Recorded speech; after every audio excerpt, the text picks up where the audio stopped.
আওয়ামী লীগ যেভাবে মামলাকে ব্যবহার করে, কোর্টকে ব্যবহার করে বিএনপি এবং সকল বিরোধী দলীয় রাজনৈতিক দলমতকে দমন পীড়ন করেছে, সেটি আবারও পুনরাবৃত্তি হোক, সেটা আমরা চাই না।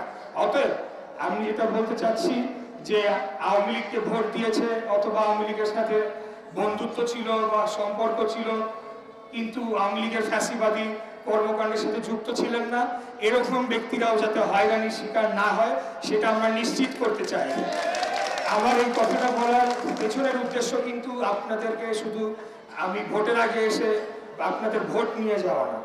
আপনারা জানেন যে খুব সুপরিকল্পিত ভাবে আওয়ামী লীগ দেশকে বিভাজিত করে রেখেছিল বিভিন্ন সময়, যেমন মুক্তিযুদ্ধের পক্ষের শক্তি, আবার তাদের মতের বিপক্ষে গেলে মহান মুক্তিযোদ্ধাদেরকেও তারা রাজাকার বানিয়েছে, পাকিস্তানের চর দেখেছে শহীদ প্রেসিডেন্ট জিয়াউর রহমান, যিনি স্বাধীনতার ঘোষণা দিয়েছিলেন।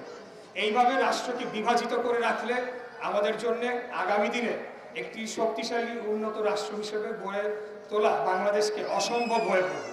কিছু কিছু মৌলিক বিষয় আমরা এক থাকবো, সারা বাংলাদেশের সকল জনগণ বাংলাদেশের জাতীয় স্বার্থ, বাংলাদেশের নিরাপত্তা, বাংলাদেশের গণতন্ত্র, জনগণের মৌলিক অধিকার, জনগণের বাক স্বাধীনতা, জনগণের ভোটের অধিকার, এই সকল বিষয়ে আমরা সকলে ঐক্যমত্য থাকবো। জনগণ যাকে ভোট দিয়ে রাষ্ট্র পরিচালনার ক্ষমতায় দেখ, তাতে আমাদের কোনো ধরনের দুঃখ থাকবে না।